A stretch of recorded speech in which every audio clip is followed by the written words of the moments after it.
안녕하세요. 어느덧 20대 후반이 된 한 여성 구독자입니다. 언젠가 한번 내 이야기도 사연으로 남기고 싶다는 생각을 했었는데, 막상 제 이야기를 글로 옮겨 적으려니 조금 부끄러운 마음이 들기도 하네요. 하지만 부끄러운 마음을 이겨내고 제 이야기를 시작해 보도록 하겠습니다. 제 인생 이야기를 하려면 남들과는 다른 아버지 이야기를 꼭 짚고 넘어가야 해요.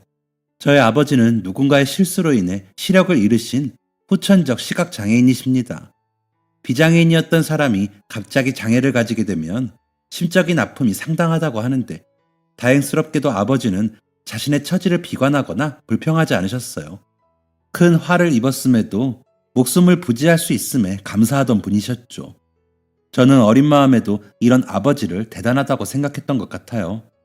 하지만 세상의 모든 사람이 저와 같은 생각을 하는 것은 아니었습니다. 세상에는 아버지의 장애를 받아들이지 못하는 사람이 꽤 많았어요.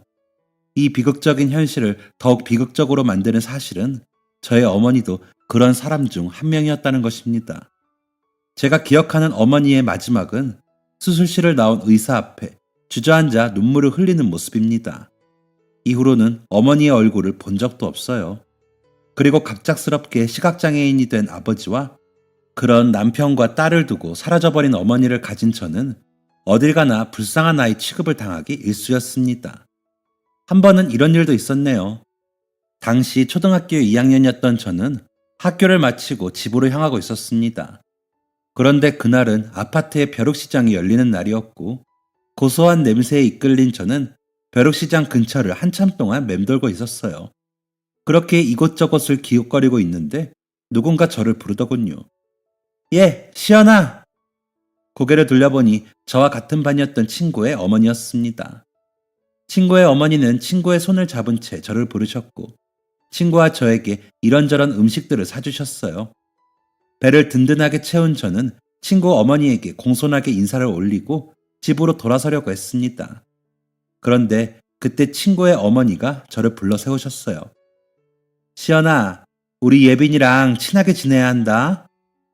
친구 어머니의 말에 당연히 그럴 것이라며 고개를 끄덕이자 친구 어머니는 곧이어 친구에게 한마디 당부를 남기셨습니다. 예빈이 너도 시연이한테 잘해줘야 해. 응, 잘해줄게. 이 말을 들은 저도 이렇게 대답했습니다. 저도 예빈이한테 잘해줄게요. 그런데 제 대답을 들은 예빈이 어머니의 표정이 조금 이상했습니다. 시연이는 굳이 잘해주지 않아도 돼. 친구끼리는 서로서로 돕는 거라고 했는데 대체 무슨 말인가 싶어 가만히 쳐다보니 친구의 어머니는 이런 말을 덧붙이셨어요. 우리 예빈이랑 시연이는 상황이 조금 다르잖아. 그러니까 시연이는 도움을 주기보다 받는 게 맞아. 당시에 저는 친구 어머니의 말을 온전히 이해하지 못했습니다. 하지만 인사를 하고 몸을 돌리는 순간 친구 어머니의 입에서 나온 불쌍한 것이라는 말이 제 귀를 스쳐 지나가자 저는 친구 어머니의 말을 이해하고 말았습니다. 서러운 마음이 들었어요. 얼마 지나지 않아 집으로 돌아온 아버지가 저녁을 준비해 주셨지만 저는 밥도 먹고 싶지 않았습니다. 아버지는 우울함을 뿜어내는 저를 걱정하셨고 우울해하는 이유를 알고 싶어 하셨지만 저는 아버지에게 대답을 할 수가 없었어요. 저마저도 우울한 감정의 이유를 알지 못했기 때문이죠. 시연아, 대체 무슨 일이 있었던 거야? 아빠한테 왜 말을 안 해줘? 누가 우리 시연이 괴롭혔어? 응? 저는 자꾸만 이유를 묻는 아버지에게 괜히 화가 났었나 봅니다. 고작 9살밖에 안 됐던 저는 그런 아버지에게 버럭 짜증을 내고 말았어요. 그리고 저도 모르게 굵은 눈물을 뚝뚝 떨어뜨리기 시작했어요. 속에서는 예빈이 엄마가 나더러 불쌍하대. 내가 왜 불쌍한 사람이야? 라는 말이 요동치고 있었지만 차마 그 말을 입 밖으로 꺼낼 수는 없었습니다. 그리고 제가 울고 있다는 사실 또한 아버지에게 들키고 싶지 않았어요. 그래서 필사적으로 울음을 참았습니다. 우리 딸, 아빠한테 말을 해줘야지.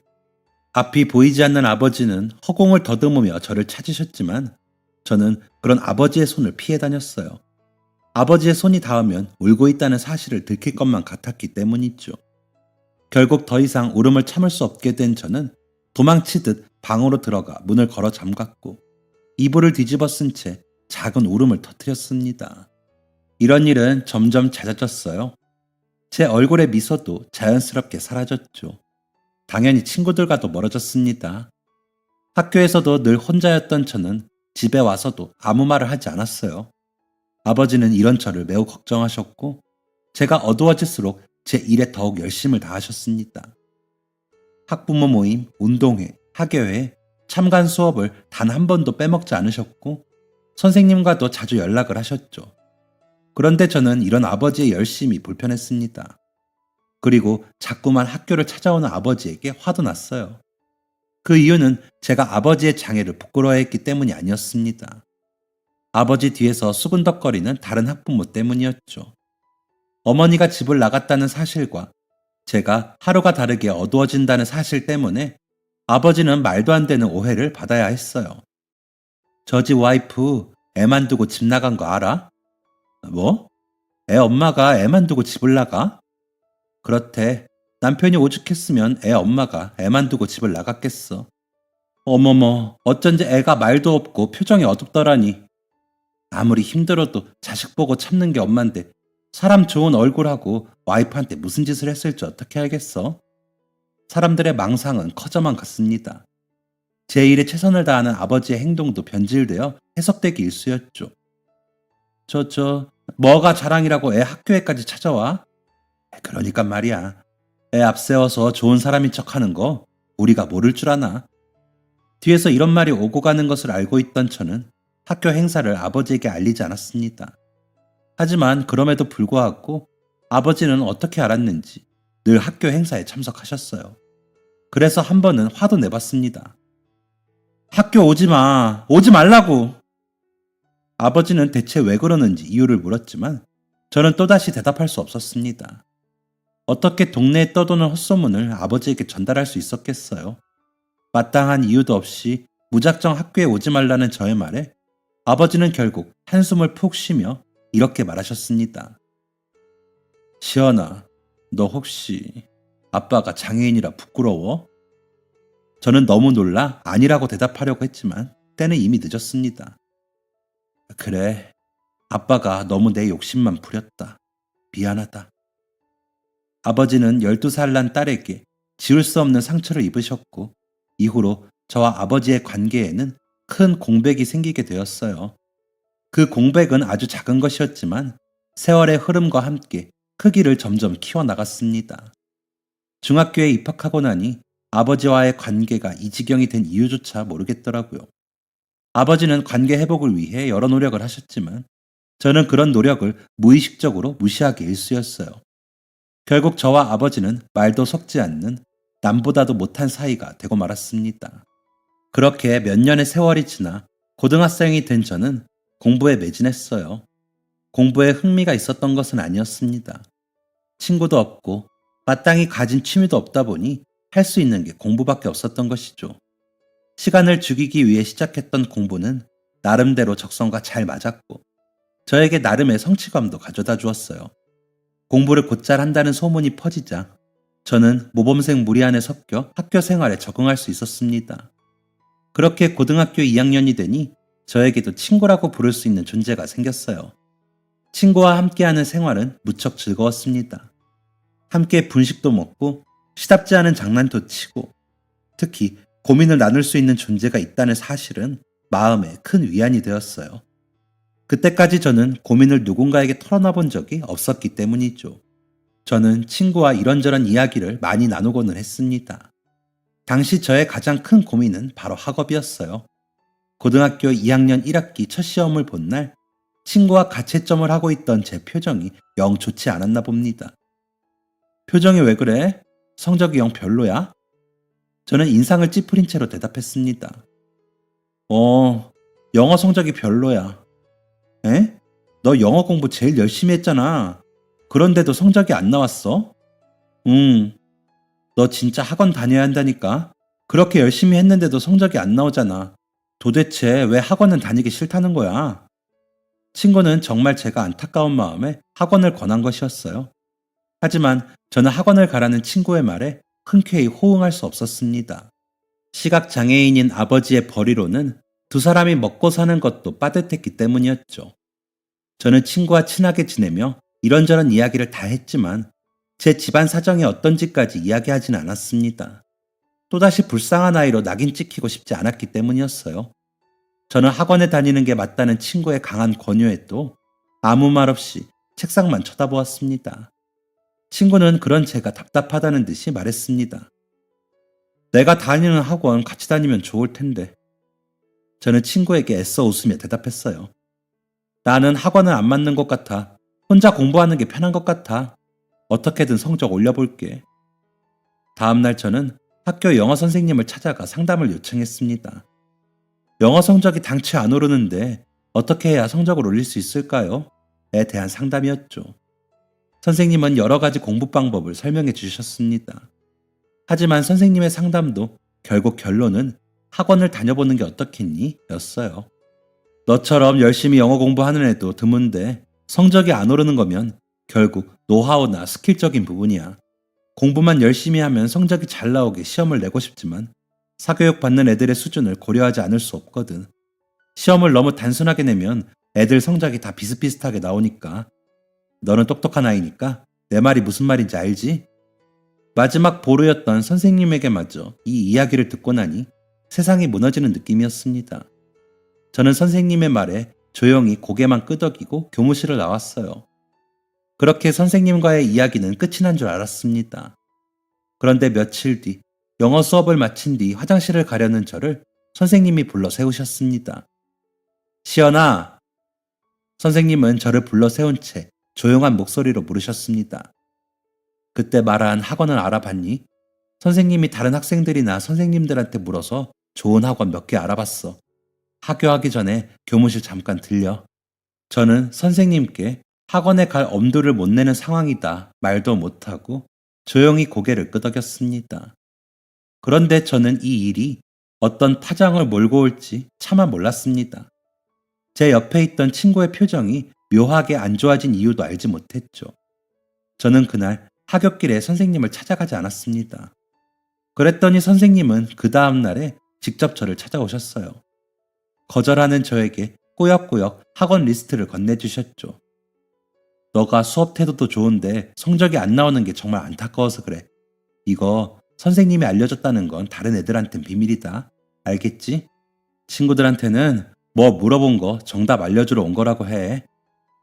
아무것도 모르는 초임 영어 선생님은 가벼운 발걸음으로 떠나셨고 저는 선생님이 쥐어준 종이를 꼬깃하게 접으며 교실 안으로 향했습니다. 그런데 교실 안에서 저를 기다리고 있던 건 싸늘한 친구의 표정이었어요. 야, 너 뭐야? 뭐가? 너 학원 안 다닌다며? 다닐 생각 없다며?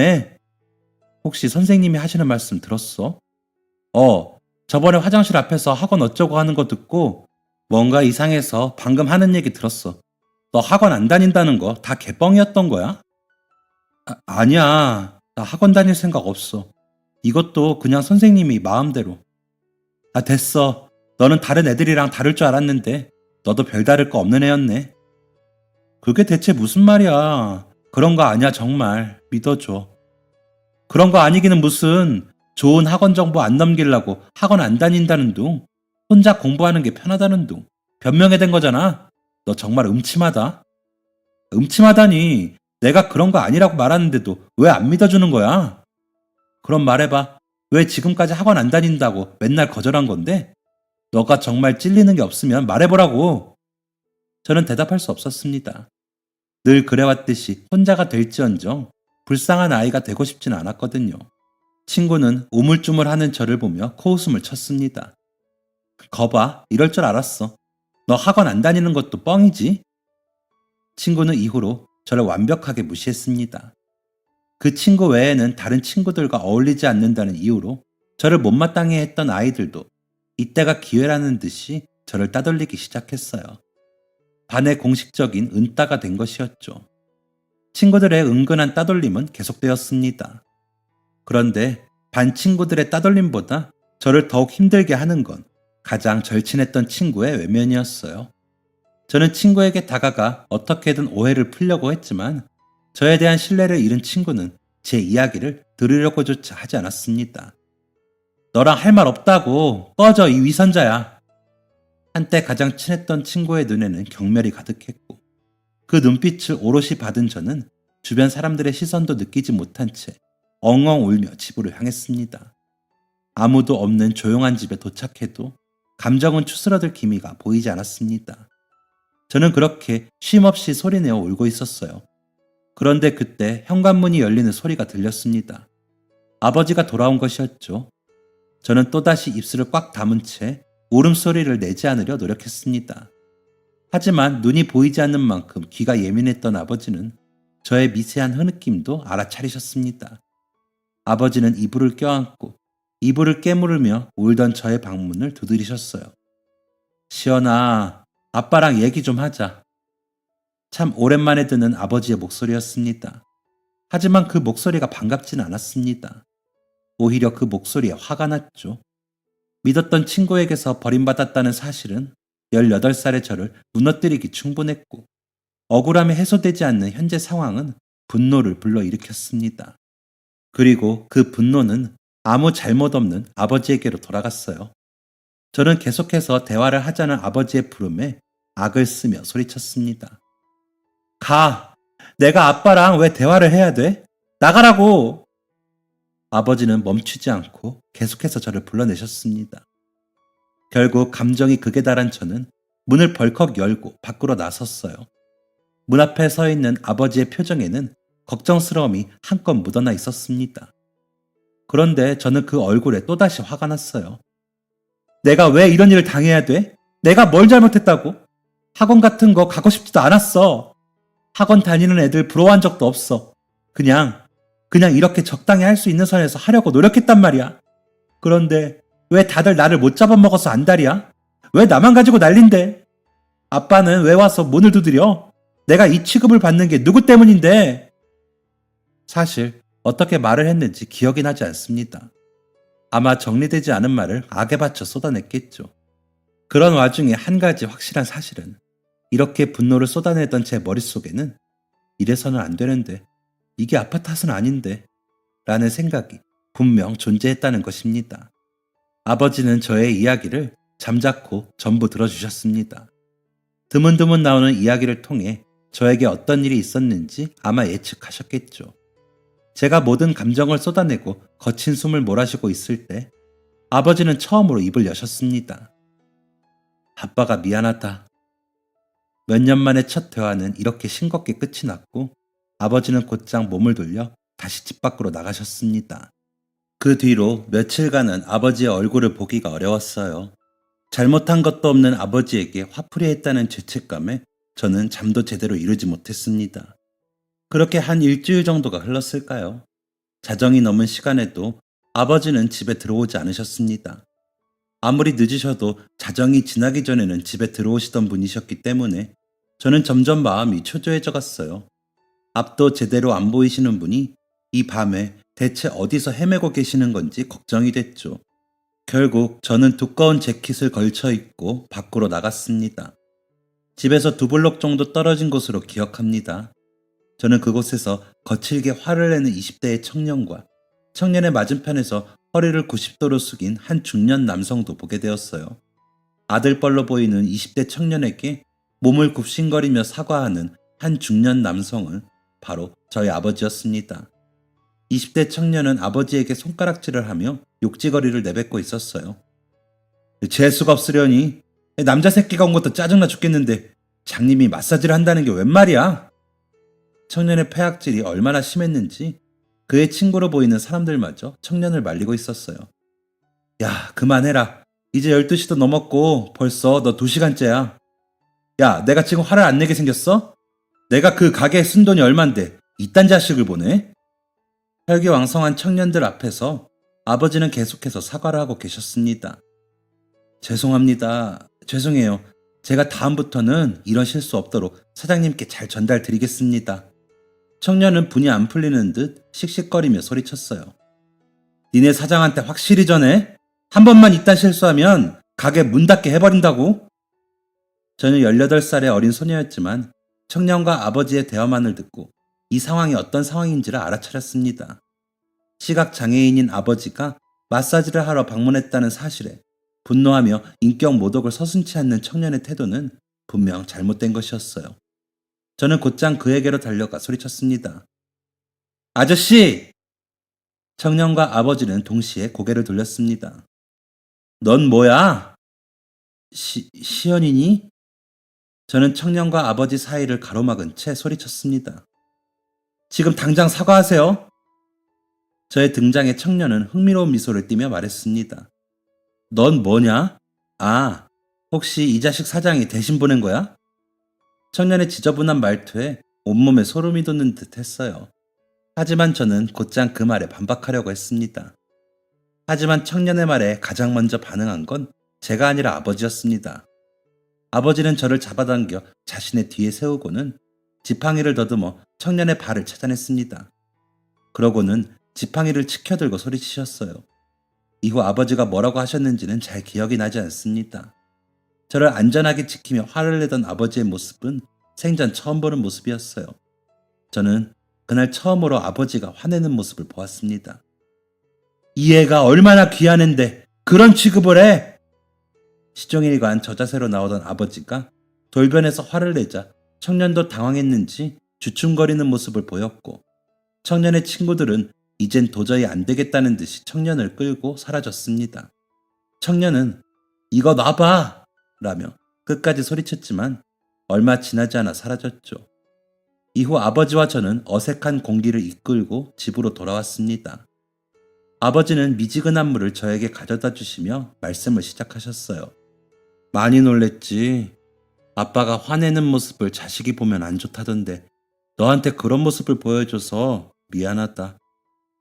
아버지는 제가 아버지의 모습에 실망했을까봐 걱정스러워 하시는 눈치였습니다. 하지만 저는 아버지에게 전혀 실망하지 않았어요. 그리고 아버지가 그런 오해를 하시는 게 싫었습니다. 아니야. 아버지는 저의 반응에 놀란 듯 보였고 저는 더듬더듬 말을 이어나갔습니다. 아빠가 M1 사람한테 화낸 것도 아니고 나를 지켜주느라 그랬던 건데 왜 실망하겠어. 나는 아까 아빠를 보면서 멋있다고 생각했어. 아버지는 다행이라며 가슴을 쓸어내리셨고 제 어깨를 토닥이려는 듯 손을 들어 올리셨어요. 그런데 아버지는 주춤하시더니 들어 올린 손을 다시 내려놓으셨습니다. 그리고 저와 거리를 벌려 앉으셨어요. 그동안 축적된 마음의 거리가 표현된 것이었죠. 저는 그 모습을 보고 또다시 눈물을 삼켰고 처음으로 용기를 냈습니다. 언제부터 밖에서 일을 한 거야? 얼마 안 됐어. 갑자기 마사지사 일은 왜 했어? 우리 딸 학원 다녀야 한다며. 학원 안 다녀도 공부 잘하길래 충분한가 보다 생각했는데 그게 아니었나 봐. 아빠가 세심하게 챙겨주지 못해서 미안해. 그래도 이렇게 일하는 게 벌이가 나쁘지 않아서 한 달 뒤부터는 학원도 보내줄 수 있을 거야. 걱정하지 말고 이제 학원 같은 거 가야 하면 아빠한테 얘기해. 알겠지? 저는 무릎에 손을 올린 채 주먹을 말아주었고 입술을 깨물었습니다. 나를 이렇게 생각해주는 아빠한테 대체 무슨 짓을 한 거지? 라는 생각과 함께 부끄러움과 죄책감, 미안함이 한 번에 몰려왔어요. 아버지는 제가 대답이 없자 계속해서 주절주절 무언가를 변명하셨습니다. 저는 아버지의 변명이 하나둘 늘어날 때마다 더욱 부끄러워졌어요. 그래서 벌벌 떨리는 목소리로 이렇게 말했습니다. 나 학원 안 가도 돼. 학원 안 다녀. 또 공부 잘할 수 있어. 이렇게 떨리는 목소리로 말을 하는데 못 알아차릴 리가 없었죠. 시연아, 너 우니? 저는 습관처럼 대답했습니다. 아니. 하지만 이번에는 울음을 참는 데 실패하고 말았어요. 아니라는 말 뒤에 터져나온 울음소리는 잦아들 기미가 보이지 않았고 아버지는 안절부절 못하시며 떠듬떠듬 제 손을 찾으셨습니다. 아버지는 제 손을 꼭 잡으신 채 제 눈물이 잦아들기를 가만히 기다리고 계셨어요. 그렇게 한참 동안의 시간이 지난 뒤 아버지는 제 머리를 쓰다듬으며 이렇게 말씀하셨습니다. 어린애가 왜 몰래 울고 그래. 몰래 울고 그러지 마. 아빠 속상해. 눈물의 화해 이후 저는 아버지의 조언 덕에 친구와도 화해를 할 수 있게 되었어요.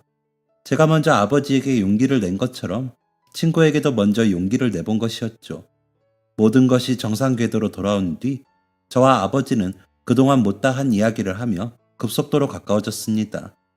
아버지와 나눈 이야기 중 가장 충격적이었던 것은 다름 아닌 어머니가 집을 나간 이유였어요. 어머니는 아버지가 시각장애인이 되자 장애인을 평생 보살펴야 한다는 부담감을 이기지 못하고 아버지의 모든 재산을 챙겨 사라졌다고 합니다. 근황은커녕 생사조차 확인하지 못하는 상황이다 보니 아버지는 어머니가 해외로 도피한 게 아닐까 예상하고 있다고 하셨죠. 이쯤 되니 저는 아버지가 시각장애인이 된 이유가 궁금해졌습니다. 아버지는 이 궁금증에도 선뜻 대답을 해주셨어요. 사실 아빠 직업이 건축가였어. 저는 그제야 집안 곳곳에 건축 조형물이 존재하는 이유를 알게 되었습니다. 평생 남의 건물만 짓던 아빠한테는 꿈이 있었어. 바로 내 집을 직접 짓는 거였지. 아버지는 집을 짓던 도중 인부의 실수로 큰 사고를 당하게 되었고 그 과정에서 시력을 잃게 된 것이라고 말씀하셨습니다. 이후 아버지는 굳게 잠겨있던 아버지의 서재로 저를 데려가셨습니다. 그 안에는 오래된 서적과 도면이 가득했어요. 벽면에는 해외에서 받은 듯한 상장들도 질비해 있었죠. 아빠가 나름 이 바닥에서는 이름 좀 날렸던 사람이야.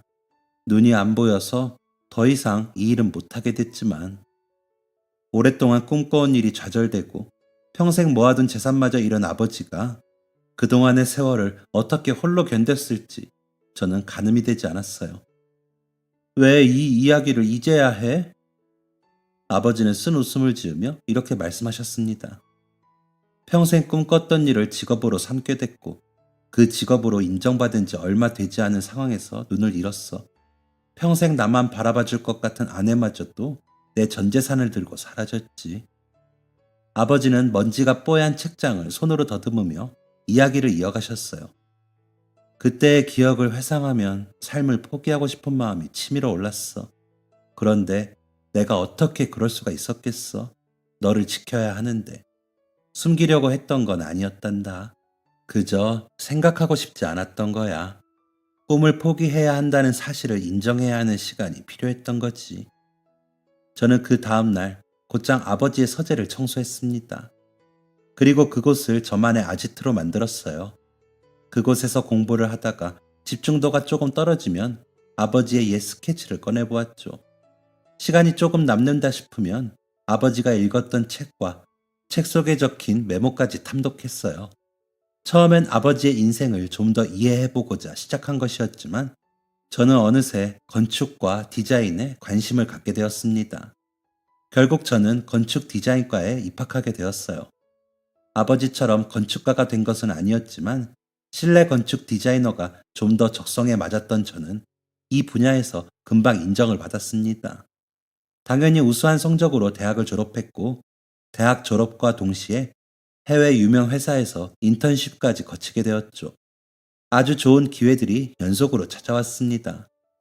해외에서 인턴십을 무사히 마친 저는 한국으로 돌아온 지 얼마 지나지 않아 한국의 유망한 회사가 첫 공채를 뽑는다는 소식을 접하게 되었습니다. 한국에 돌아온 뒤 저는 몇 달간 휴식 시간을 가질 예정이었지만 평소 해당 회사에 깊은 관심을 가지고 있었기 때문에 휴식 시간을 과감히 포기하고 이력서를 넣었습니다. 감사하게도 서류 심사는 통과였어요. 아빠, 면접 보러 오래! 제 이야기에 아버지는 뜰 듯이 기뻐하셨습니다. 정말이야? 아유, 우리 딸 장하기도 하지. 요즘 취업하기가 그렇게 어렵다는데. 아직 뽑힌 것도 아닌데 뭘. 이번에 사람 몇 명 뽑지도 않아. 우리 딸처럼 유능한 사람 안 뽑으면 누굴 뽑아? 안 뽑으면 바보들이지. 저는 아버지와 시답지 않은 이야기를 나누며 면접 준비에 돌입했습니다. 아버지의 응원 덕에 면접 준비는 수월하게 흘러갔죠. 어느덧 면접을 일주일 남겨둔 날이 되었고 잠자리에 들려고 준비하는데 아버지가 제 방문을 두드리셨습니다. 문을 여니 할 말이 있는 듯 입을 달싹이는 아버지가 보였어요. 아빠, 앉아? 아버지는 계속해서 우물쭈물 하셨습니다. 무슨 할 말 있는 거야? 아버지는 저의 재촉에 결국 입을 여셨습니다. 그게 너가 불편할까봐 일부러 말 안 하고 있었는데 혹시 아빠도 같이 가면 안 될까? 어딜 같이 가? 면접장. 저는 아버지가 푼수 같은 농담을 하시는 것이라 생각했습니다. 그래서 깔깔대며 아버지를 놀렸어요. 뭐? 대학 면접도 아니고 무슨 직장 면접을 보러 같이 가? 하지만 제 생각보다 아버지는 진지했습니다. 회사 안까지 따라간다는 말은 아니야. 그 아빠가 너 중학교 졸업식, 고등학교 입학식, 졸업식 다 못 갔잖아. 대학 입학할 때도 못 갔고, 해외에 나갈 때마저도 배웅을 못 해줬는데, 그게 너무 마음에 걸려서. 저는 그제야 아버지가 저의 모든 대소사에 진심이셨던 분이라는 것을 생각해냈습니다. 그럼 당연하지. 이번엔 같이 가자. 대신 면접 전날에 올라가서 서울 나들이 좀 하는 걸로. 그렇게 아버지와 저의 첫 가족여행 일정이 정해졌고, 저는 아버지와의 일정을 계획하기 시작했습니다. 대망의 면접 전날, 서울에 올라온 아버지는 매우 들떠 보이셨어요. 그도 그럴 것이 아버지는 사고가 난 이후 처음으로 서울에 오신 거였거든요. 저는 아버지를 모시고 한 호텔로 향했습니다. AB 호텔로 가주세요. 목적지를 들은 아버지는 안절부절 못하며 저에게 말씀하셨습니다. 거기는 비싼 호텔 아니니? 왜 거기로 가? 저는 그런 아버지를 안심시키며 말했습니다. 아빠, 나 미국에서 인턴일 하다 온 사람이야. 거기서 내가 돈을 쓸 일이 있었겠어? 갈만 하니까 가는 거예요. 그니까 걱정 마셔. 물론 돈이 그렇게 넉넉한 것은 아니었습니다. 하지만 아버지와의 첫 가족여행을 인색하게 보낼 수는 없었기 때문에 저는 의기양양한 태도로 말했어요. 아버지는 단 하루의 호텔살이를 매우 즐거워하셨습니다. 맛있는 음식과 환경, 아버지 세대에서는 쉽게 경험해 볼 수 없는 것들이었으니까요. 즐거운 하루가 지나가고 대망의 면접날이 되었습니다. 저는 면접을 준비하기 위해 아침 일찍 움직였고 아버지를 회사 근처의 카페로 모셔다 드렸어요. 아빠, 카페 직원분한테 말씀드려놨으니까 걱정 말고 나 마칠 때까지 여기 있으면 돼. 시장하시거나 그러면 음식 같은 것도 주문해서 먹고, 알겠지? 내가 와서 결제할 테니까 편하게 있어. 아빠 나이가 몇 살인데 그런 걸 걱정해. 너야말로 아빠 걱정하지 말고 잘 다녀와. 면접장에서는 뭐가 기본이라고? 자신감. 그렇지. 어서 다녀와. 저는 아버지의 든든한 응원을 등에 업고 당당하게 발걸음으로 옮겼습니다. 그런데 그때 가게 문 앞에서 아버지가 저를 부르는 소리가 들렸어요. 딸! 아버지의 목소리에 고개를 돌린 그 순간 저는 심장이 바닥으로 떨어지는 느낌을 경험했습니다. 아빠! 아버지의 옆으로는 차 한 대가 골목길을 빠져나오고 있었고 골목길 위 인도에서는 2명의 사람이 올라탄 킥보드가 빠른 속도로 돌진하고 있었어요. 차가 지나간 뒤 킥보드를 탄 사람들이 아버지를 뒤늦게 발견하고 속도를 줄인다고 하더라도 아버지와 부딪힐 것이 분명했습니다. 저는 아버지를 향해 달려가며 외쳤습니다. 멈춰요! 킥보드 운전자는 저의 외침을 듣자마자 아버지를 발견했고 뒤늦게 속도를 줄였지만 충돌을 피하기는 역부족이었습니다. 한 가지 다행인 사실은 제가 그 순간 아버지를 밀쳤다는 사실이었어요. 킥보드 운전자가 속도를 줄이며 핸들을 틀었음에도 불구하고 킥보드와 부딪힌 충격은 어마어마했습니다. 얼마나 아픈지 눈앞이 흐릿해지고 아무 소리도 들리지 않더군요.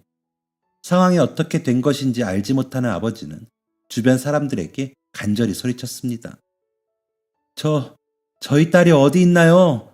제가 눈이 보이지 않습니다. 제발 알려주세요. 뭐가 부딪힌 것 같은데 뭐에 부딪힌 거죠?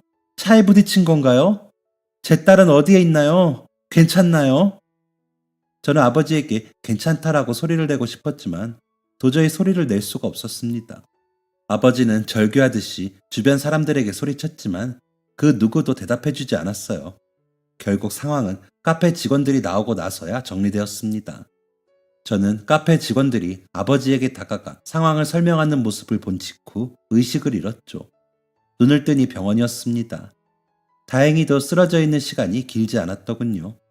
무엇보다 수술을 하지 않아도 된다는 사실이 참 다행이었습니다.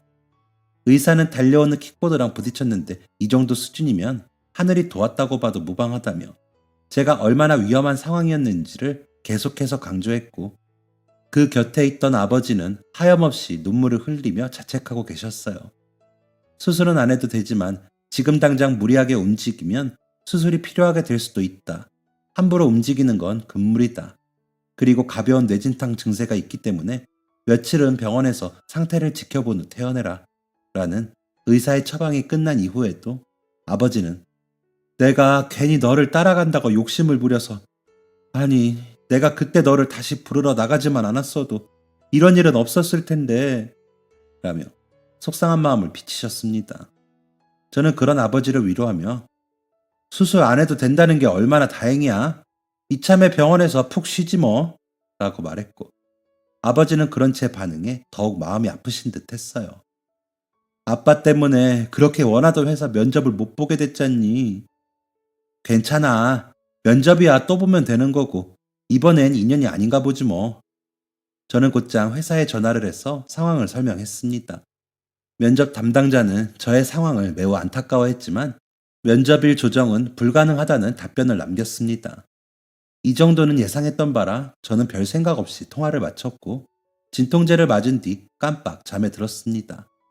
진통제가 세긴 센지 기절하듯 잠을 자고 일어났는데 곁에 아버지가 안 계시더군요.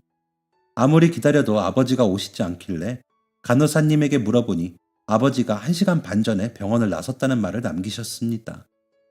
저희 아빠가 나갔다고요? 길도 모르실 텐데 대체 어디를? 아, 상술이 299길이 어딘지 물어보셨어요.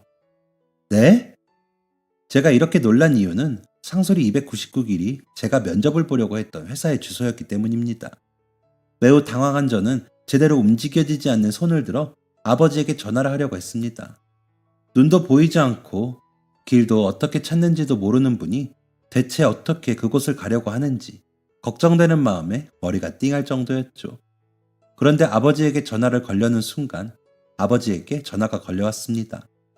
아버지에게 잔소리 폭탄을 날릴 생각으로 통화 수락 버튼을 눌렀는데 놀랍게도 아버지가 건 전화는 영상통화였습니다. 그리고 아버지의 핸드폰 화면에 비치는 인물은 제가 처음 보는 사람들이었어요. 방금 있었던 사고로 인해 얼굴과 머리 전체가 산발이었던 저는 애써 상황을 파악하고자 노력했습니다. 얼떨떨한 제 표정을 본 화면 건너편의 인물들은 자신들을 제가 지원했던 회사의 면접관들이라 소개했습니다. 가장 가운데에 있던 면접관은 어리둥절한 저에게 좋은 아버지를 두셨네요. 황시현 지원자는 영상통화로 면접을 진행하려고 하는데 지금 면접 진행 가능한가요? 라고 말했고 저는 곧바로 고개를 끄덕였습니다. 화면에 언뜻 보이는 제 몰골은 말이 아니었어요. 핸드폰을 쥐고 팔을 들어 올리는 것조차 버거워서 옆자리 환자의 보호자분이 핸드폰을 대신 들어주기도 하셨죠. 모두에게 처음이었을 희귀한 면접의 마지막 질문은 당신이 실내 건축의 비전을 갖게 된 이유였습니다. 저는 잠시 뜸을 들인 뒤 처음으로 건축에 관심을 갖게 되었을 때를 이야기했습니다. 저에게 건축을 알려준 분은 사고가 난 저를 대신해 기꺼이 면접장으로 향한 제 아버지 황성준 씨입니다. 저는 어린 시절 아버지의 서재에서 아버지의 책을 탐독하며 건축에 대한 관심을 가지게 되었다는 사실을 말했고 면접관들은 이 사실을 매우 흥미로워했습니다. 그리고 딸을 위해 스스로 면접장까지 찾아온 아버지의 정성에도 감동했죠. 면접관은 흡족해하는 미소를 띤 채 면접을 마무리했습니다. 그렇게 통화를 마친 뒤 저는 곧장 아버지에게 다시 전화를 걸었습니다. 아빠, 도대체 어떻게 된 거야? 어쩌자고 거기를 혼자 갔어? 아버지는 아무렇지 않은 듯 대답하셨습니다. 택시 타고 왔어. 걱정하지 마. 여기 오려면 어떻게 해야 하냐고 간호사분들한테 물어보니까 친절하게 택시도 잡아주시더라. 아, 지금은 회사 직원분이 택시 잡아주신대. 얼른 갈게. 하루 사이에 사고를 당하고 면접을 포기했다가 다시 면접을 보게 된 저는 온몸에 긴장이 탁 풀리는 것을 느꼈습니다. 그렇게 기절하듯 잠을 자고 일어나니 어느새 늦은 밤이었어요. 아버지는 제 곁에서 쪽잠을 자고 계셨습니다. 아빠, 속삭이듯 아버지를 부르니 아버지는 화들짝 놀라며 잠에서 깨셨어요. 아버지는 곧장 저에게 자초지종을 설명하셨습니다. 나 때문에 너가 사고를 당했는데 내가 어떻게 엉덩이 붙이고 편안하게 있을 수가 있겠어.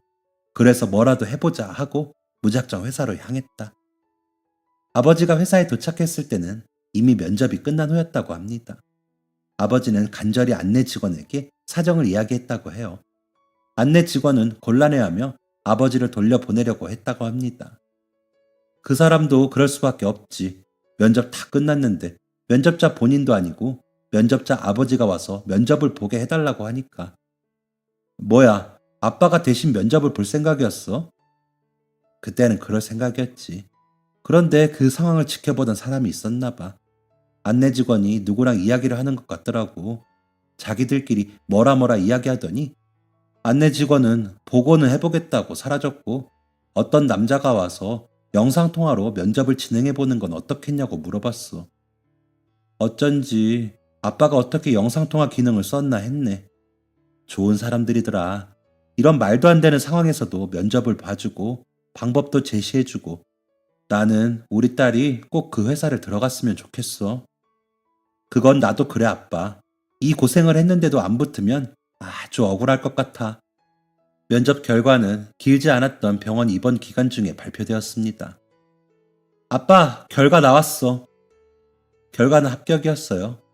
나중에 회사와 전화통화를 하며 사고가 나서 입원 중인데 입사 일정을 뒤로 미룰 수 있느냐 라고 물으니 회사 직원이 깜짝 놀라며 당신이 그 사람이냐 라고 대답하더라고요. 이미 저는 회사 내의 유명인사가 되어 있었습니다. 머리에 피를 철철 흘리며 면접을 본 사람이 있었다 라는 조금 과장된 소문과 함께요. 몸을 회복하느라 다른 동기들보다 조금 늦게 입사를 하게 된 저는 입사한 날 팀장님에게 저의 포트폴리오를 처음부터 끝까지 소개해야 했습니다. 왜냐하면 제가 입사를 하게 된 가장 큰 이유가 포트폴리오 때문이었기 때문이었죠. 단순히 면접 잘 봐서 붙은 건 아니었나 보네요. 라는 팀장님의 말을 끝으로 저는 회사의 정식 사원으로 인정받게 되었고 그렇게 열심히 회사 생활을 하던 중 2년차가 된 저에게 한 가지 기회가 생겼습니다. 저희 회사가 해외의 저명한 건축 디자인 공모전에 참여할 자격을 갖게 된 것이었죠. 회사는 이 공모전을 위해 장장 6개월 동안 전 사원을 대상으로 디자인 및 아이디어를 공모했습니다. 그리고 그 결과로 채택된 아이디어는 놀랍게도 저의 것이었어요. 저는 팀원들과 함께 저의 아이디어를 바탕으로 해외 건축 디자인 공모전 준비를 시작했고 저희 회사는 그 결과물을 통해 공모전 실내 건축 부문 수상을 이루어냈습니다. 해외에 저명한 공모전 수상 기록은 성장을 거듭하고 있는 회사에 큰 도움이 되었고 저는 회사로부터 능력을 인정받았습니다. 팀원들과 임원들이 함께 모여 공모전 결과에 대한 의견을 나누는 날, 임원들은 저의 아이디어로 실현된 한 부분을 짚으며 질문했습니다. 20대 사원의 감각이라고는 믿기지 않는데 어디서 영감을 얻었죠? 저는 잠시 고민한 뒤 저의 영감의 원천을 솔직하게 공개했습니다. 그것은 바로 아버지의 오래된 스케치였어요. 제가 공개한 파일을 본 모든 사람들은 감탄을 금치 못했습니다. 옛 감성을 현재의 트렌드와 결합하다니 센스가 대단하네요. 오래된 스케치를 옛날 감성이라고 무시하지 않고 적절히 녹여낸 게 아주 훌륭합니다. 몸둘 바를 모르겠는 칭찬을 경험한 저는 이 영광을 함께 나누고자 곧장 아버지를 위한 선물을 제작하기 시작했습니다. 바로 아버지가 짓고자 하셨던 집의 모형이었죠. 며칠 뒤 여느 때와 다름없는 저녁 식사 시간, 저는 아버지에게 공모전 수상 소식을 알렸습니다. 아버지는 당연히 자신의 일처럼 기뻐해 주셨어요. 그게 사실이야? 정말 대견하다 우리 딸. 저는 한바구음을 지으며 기뻐하시는 아버지의 손에 준비한 선물을 쥐어드렸습니다. 아버지는 떠듬떠듬거리며 손에 쥐어진 것이 무엇인지를 파악하고자 애쓰셨어요. 이게 대체 뭐니? 저는 아버지에게 조심스럽게 말했습니다. 아빠가 지으려고 했던 우리 집. 아버지는 순간 얼어붙으셨어요. 저는 아버지의 옆자리로 옮겨가 아버지의 손가락을 잡고 모형의 작은 부분 하나하나를 설명하기 시작했습니다. 이거는 문, 이거는 지붕, 또 이거는 벽인데 창문이 신기하게 나 있더라고. 기억나 아빠? 어떻게 설계했었는지. 아버지는 벅차오르는 감정에 눈물을 흘리고 계셨어요. 저 또한 그런 아버지의 모습에 함께 눈물을 흘리며 설명을 이어갔습니다. 이거는 울타리인데 이 부분은 설명이 조금 부족해서 내가 아이디어를 넣어봤어. 그리고 여기는 집 안에 들어가자마자 보이는 이 부분은 아버지가 설계하고 제가 제작한 집의 모형의 설명이 끝났을 때 온 집안은 눈물바다가 되어 있었습니다. 아버지는 저를 끌어안은 채 울음 섞인 목소리로 말씀하셨어요. 고맙다. 고마워. 내 평생 이 집의 완성을 못 볼 줄 알았는데 고마워. 저 또한 아버지를 끌어안고 이렇게 말했습니다. 아빠, 나 이렇게 열심히 키워줘서 고마워. 나 꼭 성공해서 아빠한테 효도할 거야. 저의 다짐은 말뿐이 아니었습니다. 저는 이후 다른 부분에서도 능력을 인정받아 동기들 중 가장 빠르게 승진한 사람 중 한 명이 되었고, 아버지가 지으려고 하셨던 집을 수년 내에 지어드리고자 준비 중에 있습니다. 눈이 보이지 않는 아버지를 위해 신경 써야 할 것이 다른 때보다 몇 배는 더 많지만 아버지가 기뻐하실 모습을 생각하니 마냥 기쁘기만 하네요. 저의 사연은 여기까지입니다. 긴 시간 동안 제 이야기를 읽어주시고 들어주셔서 감사합니다. 모두 행복하세요. 지금까지 사연 들어주셔서 감사합니다. 사연이 재밌으셨다면 구독과 좋아요를 눌러주세요. 감사합니다. 안녕히 계세요.